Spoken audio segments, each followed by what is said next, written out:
Student, SBN college of education की online classes में आपका हार्दिक स्वागत है। हमारा विषय है डीएलएड सेकेंड ईयर का हिंदी भाषा शिक्षण और प्रवीणता। उसमें हमारा प्रकरण है पठन कौशल। इससे पहले हम दो कौशल के बारे में चर्चा कर चुके हैं। उसमें हमारा एक तो हो गया श्रवण कौशल, सुनने का कौशल। दूसरा हो गया हमारा मौखिक अभिव्यक्ति, मौखिक अभिव्यक्ति कौशल। अब आज चलेगा हमारा पठन कौशल। अब पठन कौशल को हम किस प्रकार वर्णित करेंगे? पठन कौशल में हमारा जो मौखिक और लिखित, मुख के द्वारा हम जो लिखित रूप को पढ़ रहे हैं उसमें हमारा कौन सा कौशल आ जाएगा? पठन कौशल। तो सुनने के कौशल में हमने चर्चा की थी कि किसी व्यक्ति के हाव भाव, विचारों, उच्चारण, संकेतों के द्वारा जिस प्रकार हम भावों को ग्रहण कर रहे हैं यानी सुन रहे हैं, तो ये क्या था? हमारा सुनने का कौशल, जो हमारी श्रवणेंद्र और कामेंद्रिय द्वारा क्या कर रहे थे? हम श्रवण कौशल का विकास करते हैं। अब देखते हैं मौखिक अभिव्यक्ति। तो मौखिक अभिव्यक्ति क्या थी?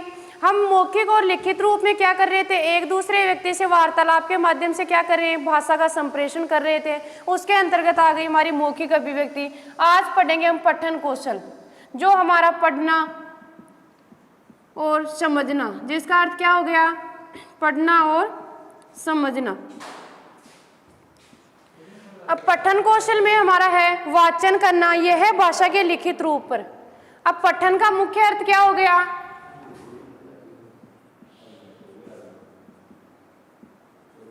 वाचन करना। और वाचन हम किस रूप में करेंगे? मौखिक और लिखित। वाचन दो प्रकार का होता है, एक तो मौखिक मुख के द्वारा, एक जो लिखित रूप में हमें मिलता है उसे हम क्या करते हैं? पढ़ते हैं मुख के द्वारा। तो पठन का अर्थ हो गया वाचन। अब वाचन को दो रूपों में विभाजित किया गया है।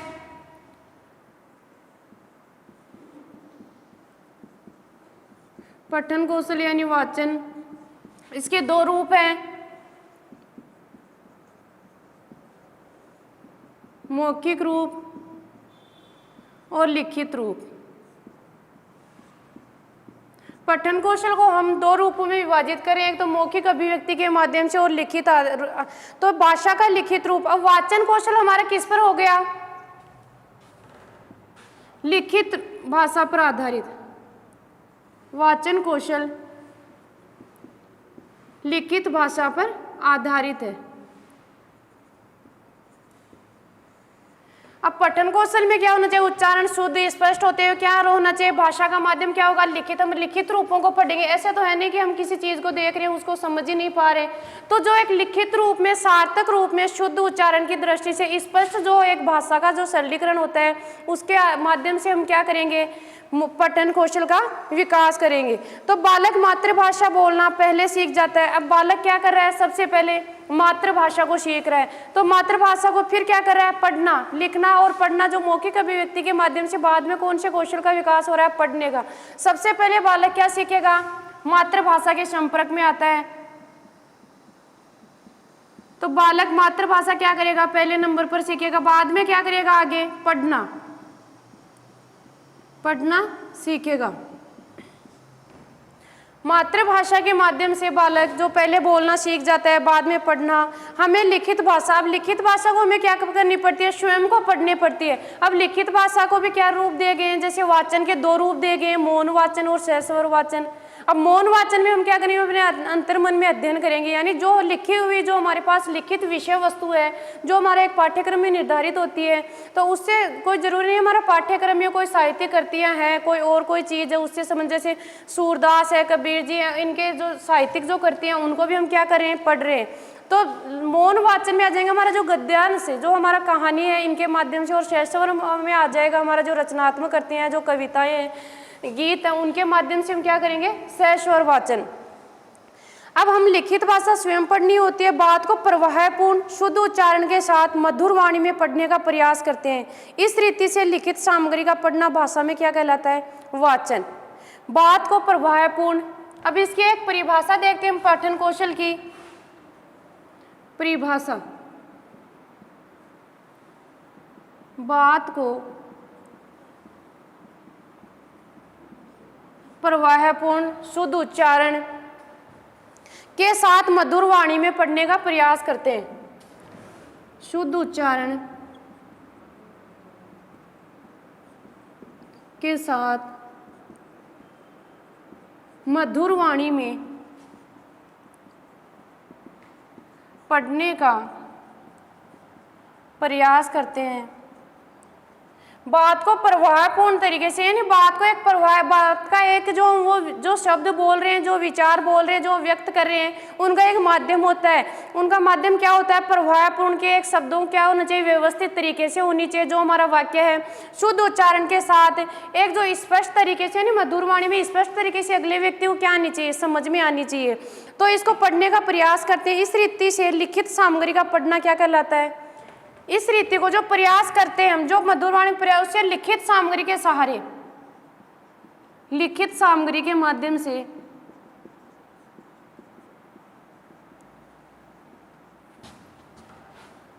पढ़ते हैं, उसे क्या कहा गया है? वाचन। यानी वाचन की परिभाषा है ये।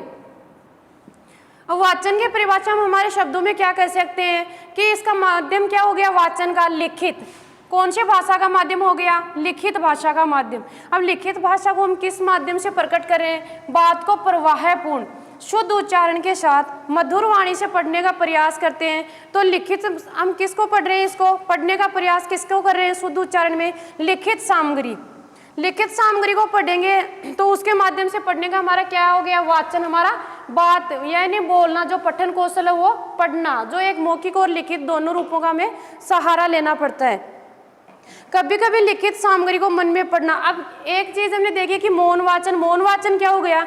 हम लिखित सामग्री को क्या कर रहे हैं? जैसे हमारी पाठ्य पुस्तक है उसको सामने रखकर हम क्या कर रहे हैं? मन ही मन में पढ़ रहे हैं। यानी हमारी जो एक निगाहें रहेंगी वो तो हमारे जो शब्दों में, जो पाठ्य पुस्तक में जो पाठ्यक्रम दे रखा है उस पर रहेंगी।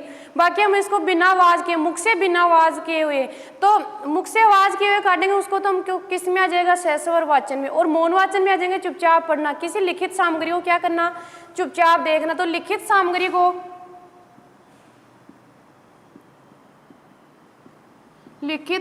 को बिना वाचन पढ़ना कौन सा हो गया? बिना वाचन मन में पढ़ना। लिखित सामग्री का मन में वाचन करना, मौन वाचन। और एक लय, यति, गति के ध्यान में रखते हैं उसके साथ वाचन करना क्या आ गया? सहस्वर वाचन। अब वाचन का एक अर्थ हम देखते हैं सामान्य अर्थ पर। लिखित सामग्री का क्या हो गया? पढ़ना, वाचन हो गया, जिसके बारे में चर्चा करके कि पठन कौशल का अर्थ क्या है? पढ़ना और समझना। तो पठन का अर्थ क्या हो गया? वाचन। अब वाचन में जो हमारा पठन कौशल है वो क्या हो रहा है? भाषा के दो भेद हैं। अब भाषा के दो भेद कौन से बताएं? पठन कौशल में भाषा के दो भेद,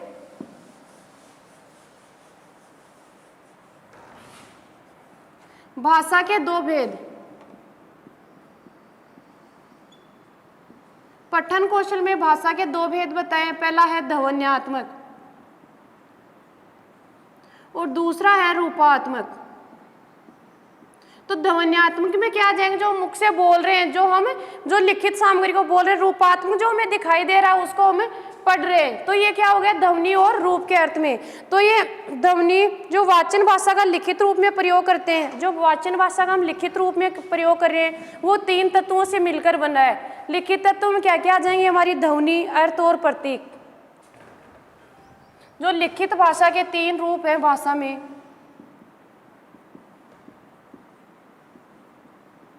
भाषा में लिखित सामग्री के तीन तत्व,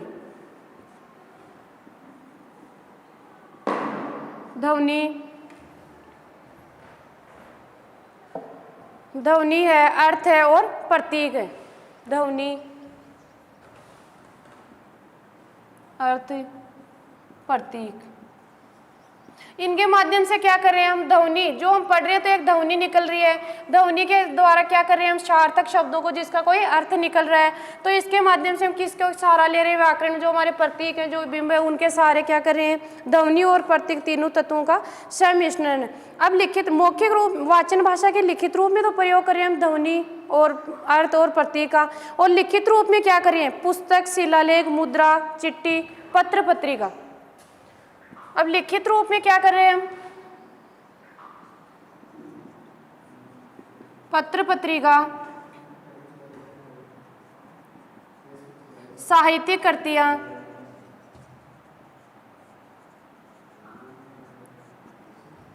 अनेक जो पुस्तक हैं आदि क्या है, लिखित माध्यम से हम क्या कर रहे हैं, पठन कौशल को विकसित कर रहे हैं। तो लिखित रूप में हम किस किस के माध्यम से, जो पुस्तक है, शिलालेख है, मुद्रा है, पत्र पत्रिका है,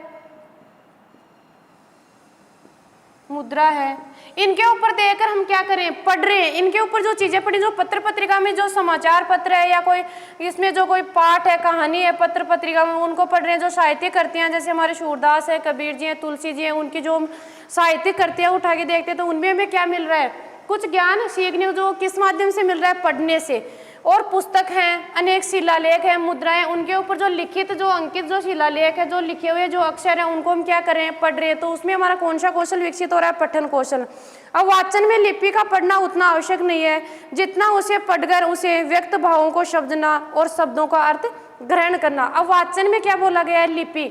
लिपि हमारी जो देवनागरी लिपि है उसमें जो हमारे व्याकरण आ गई, तो उसका इतना महत्व नहीं जितना क्या है, हम उनको लिखित रूप में क्या करें, समझकर अपने भावों को व्यक्त करना। कि जो हम पाठ्य पुस्तक में या किसी भी चीज़ पर देखकर पढ़ रहे हैं उसमें हमारा क्या होना चाहिए, उसका कोई सार्थक अर्थ निकलना चाहिए जो हमें समझ में आए या हम दूसरों को समझा सके। तो इसमें लिपि का इतना महत्व नहीं है जितना क्या है कि सार्थक शब्दों का अर्थ ग्रहण करना और अपने उसमें पढ़ते हुए क्या करना चाहिए, व्यक्त भावों को समझना। अब व्यापक दृष्टि से, अब ये तो हो गया हमारा नॉर्मल सामान्य वाचन का अर्थ है, पढ़ना और समझना। पठन कौशल वाचन के दो रूप है, मौखिक और लिखित रूप। अब मातृभाषा में क्या है, हम पढ़ना सीखेंगे। मातृभाषा का मुख्य उद्देश्य क्या हो गया, पढ़ना।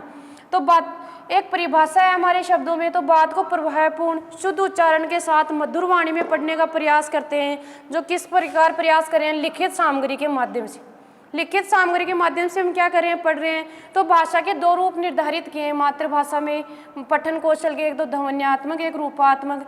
तो ध्वन्यात्मक में तो हम किसे देखेंगे, ध्वनि, अर्थ और प्रतीक। इसके माध्यम से हम किसका प्रयास कर रहे हैं, ध्वनि रूप है जो भाषा का, जो पठन कौशल में मुख्य बताया गया है। दूसरा है हमारा रूपात्मक, यानी इसमें आ जाएगा लिखित। अब लिखित में क्या आ जाएंगे, हमारी जो पाठ्य पुस्तकें हैं, शिलालेख हैं, मुद्रा हैं, अनेक पत्र पत्रिकाएं हैं, साहित्यिक कृतियां हैं। इनको हम क्या कर रहे हैं, शुद्ध उच्चारण के साथ क्या कर रहे हैं, शब्दों के भावों को क्या कर रहे हैं, ग्रहण कर रहे हैं और दूसरे व्यक्तियों को इसके साथ अभिव्यक्त कर रहे हैं। अब वाचन का एक सामान्य अर्थ और देखते हैं हम।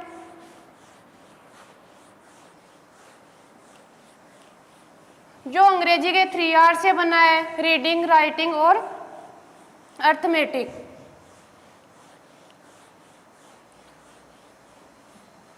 वाचन का एक हम पाठ्य पुस्तक के सहारे से देखते हैं। तो वाचन का अर्थ क्या हो गया, पठन, या वाचन का अर्थ साक्षर।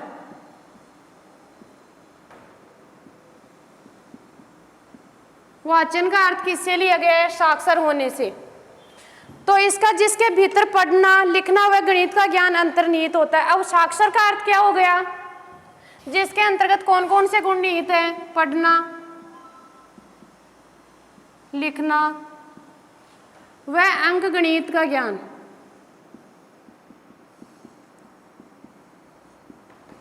का ज्ञान है, उसे हम किस श्रेणी में रखेंगे, साक्षर की श्रेणी में, कि उसका यह पठन कौशल है वो विकसित हो रहा है। तो इसे अंग्रेजी में क्या कहा गया है, पढ़ना, लिखना और अंक गणित को अंग्रेजी में क्या नाम दिया गया है, 3R। 3R। अब 3R का अर्थ क्या हो गया, पढ़ने का हो गया रीडिंग, लिखने का हो गया राइटिंग, और तीसरा अंक गणित का हो गया अर्थमेटिक।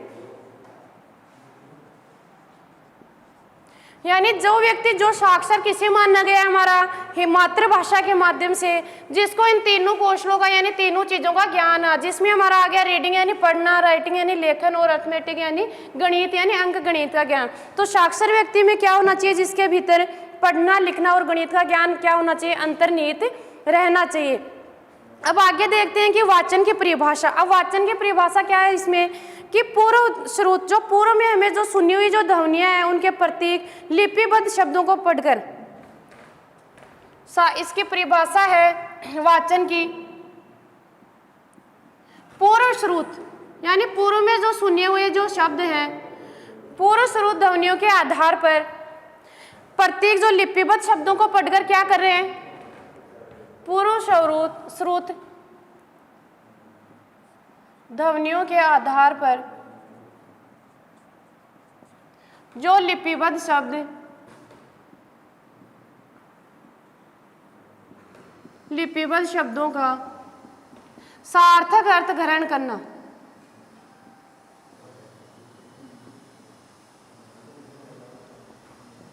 क्या कहलाता है, वाचन कहलाता है। और वाचन का मुख्य अर्थ है साक्षर से, साक्षर के अंतर्गत हमारे पढ़ने लिखने और अंकगणित का ज्ञान, इसमें क्या हो गया, ये अंतर्निहित होना चाहिए। उसी व्यक्ति को क्या माना जाएगा, साक्षर। जिसके अंतर्गत इन तीनों चीजों का ज्ञान है उसे हमारे पठन कौशल में हिंदी मातृभाषा की दृष्टि से क्या माना गया, एक साक्षर व्यक्ति। इसका अर्थ है 3R में रीडिंग, राइटिंग और अर्थमेटिक। अब वाचन की एक परिभाषा जो हमें क्या है, पूर्व श्रुत यानी पूर्व में जो सुनी हुई, जो हमारे पास जो पूर्व ज्ञान है उसके आधार पर जो ध्वनियां निकलती हैं उनके आधार पर क्या हो रहा है, लिपिबद्ध शब्दों का सार्थक अर्थ ग्रहण करना क्या कहलाता है, वाचन कहलाता है। इसके आगे हमारा कि वाचन क्या है, श्रीधर नाथ मुखर्जी ने इसकी क्या परिभाषा दी है। श्रीधर नाथ मुखर्जी के अनुसार पठन की परिभाषा,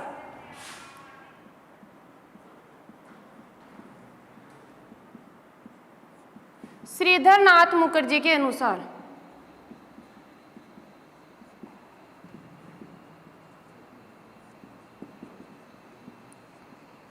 श्रीधर नाथ मुखर्जी के अनुसार भाषा पठन क्या है, एक कला है। तो ज्ञानार्जन, पठन एक कला होगी तो ज्ञानार्जन की क्या है, एक कुंजी है। पठन एक कला है, ज्ञानार्जन की कुंजी है। पठन एक कला है जो एक हम क्या करें, इसको इसके अंदर क्या करें, एक हमारी निपुणता। तो वाचन शक्ति के द्वारा मनुष्य क्या करता है, जो हमारी जटिल से जटिल जो विषय हैं, वाचन शक्ति के द्वारा क्या कर रहा है कि जो जटिल से जटिल समस्या है जो उस विषय में उसे सुलझाने का क्या कर रहा है, प्रयास करें, यानी उसे समझ में आ जाते हैं। जो किसके द्वारा आते हैं, वाचन कौशल के माध्यम से। हम जो लिखित सामग्री को पढ़ रहे हैं किस माध्यम से, वाचन के माध्यम से। तो वो आ जाता था पढ़े हुए अंश का सार बोलकर लिखकर व्यक्त कर सकता है। अब जो हमारा जटिल से जटिल विषय है वो भी समझ में आ जाता है वाचन कौशल के माध्यम से।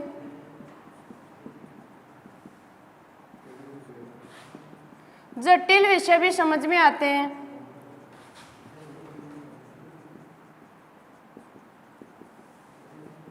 जिसे हम किस माध्यम से अभिव्यक्त करें, मौखिक और लिखित रूप में। पढ़े हुए का सार बोलकर लिखकर व्यक्त कर सकता है। पढ़े हुए अंश को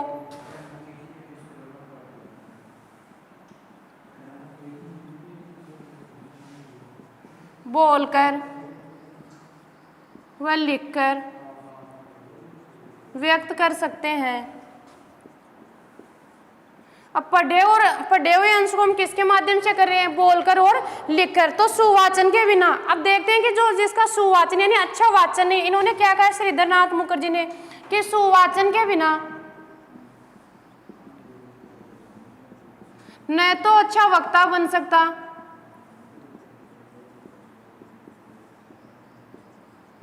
न तो अच्छा वक्ता बन सकता और नहीं क्या बन सकता, फिर वो जो खुद का वाचन, खुद को स्पष्टीकरण समझ में नहीं आ रहा, दूसरों को नहीं समझा पा रहा, तो वो क्या न तो एक वक्ता बन सकता और नहीं क्या बन सकता, एक लेखक, नहीं लेखक। तो मनुष्य क्या रहता है, मनुष्य जीवन पर्यंत क्या करता है, वाचन पर्यंत। वाचन क्या करता है मनुष्य, मृत्यु पर्यंत। वाचन मनुष्य मृत्यु पर्यंत करता रहता है। तो श्रीधर नाथ मुखर्जी ने एक परिभाषा दी है जो पठन कौशल के, जो हमारा वाचन है उसके माध्यम से वाचन को क्या बताया गया है, एक कला और ज्ञानार्जन की कुंजी। तो वाचन कौशल के माध्यम से हम क्या करते हैं, जटिल से जटिल विषय भी क्या आ जाते हैं, हमें समझ में आ जाते हैं, यानी हम बार बार उसे रिपीट करेंगे, बार बार समझने की कोशिश करेंगे, तो हमारा क्या हो जाएगा इसका माध्यम सरल, तो सरल के माध्यम से हम क्या आ जाएंगे, जटिल से जटिल विषय भी समझ में। तो पढ़े हुए अंश को बोलकर और लिखकर व्यक्त कर सकते हैं। हम वाचन कौशल के माध्यम से क्या कर रहे हैं, पढ़े और लिखे हुए जो कौशल है हमारा, जो बोलकर लिखकर व्यक्त कर रहे हैं, उनको क्या कर सकते हैं, व्यक्त कर सकते हैं। तो सुवाचन के बिना, जिसका अच्छा वाचन नहीं है, अब इन्होंने क्या कहा है कि जिसका अच्छा वाचन नहीं है वो ना तो एक अच्छा वक्ता बन सकता है और ना ही लेखक बन सके। खुद ही जो त्रुटि कर रहा है तो वो दूसरों को किस प्रकार समझाएगा, किस प्रकार सिखाएगा। तो वाचन क्या है, मनुष्य के मृत्यु पर्यंत तक चलता रहता है। अब देखते हैं हम इसके महत्व। आजकल क्या है कि सभी प्रकार के महत्व देखते हैं पठन कौशल के, तो हम एक पाठ्य पुस्तक के माध्यम से जो एक हमारी जो किसी प्रकार जैसे हमें सर्विस लगना होता है तो एक नियुक्ति में भी क्या होता है, पठन कौशल। कुछ जो ग्रंथ है वो क्या कर रहे हैं, हम पठन कौशल के माध्यम से क्या कर रहे हैं, वो सदग्रंथ है जो हम प्रत्यक्ष में तो पढ़ नहीं सकते, सदग्रंथों का सहारा से हम क्या कर सकते हैं, वाचन कौशल के द्वारा हम उस चीज में निपुणता पा सकते हैं, हमारी भाषा में निपुणता पा सकते हैं। पठन कौशल का महत्व,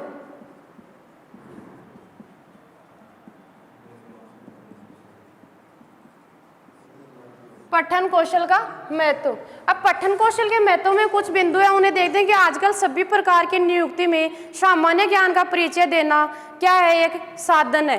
तो पाठ्य पुस्तक क्या हो गई, इसमें हम पाठ्य पुस्तक क्या हो गई, साधन। पाठ्य पुस्तक क्या करिए, एक साधन के रूप में काम करिए कि किसी भी प्रकार की नियुक्ति में हमारा जो सामान्य ज्ञान अर्जन होता है उसमें क्या है, सामान्य ज्ञान का परिचय देना और रखना ही क्या है, वाचन है। दूसरा हमारा वाचन मनुष्य को पूर्ण बनाता है। अब वाचन मनुष्य को पूर्ण कैसे बनाता है, वाचन मनुष्य को पूर्ण, वाचन क्या वो हम क्या करते हैं कि व्यक्ति पढ़कर क्या करता है, अपने भावों को अभिव्यक्त करता है।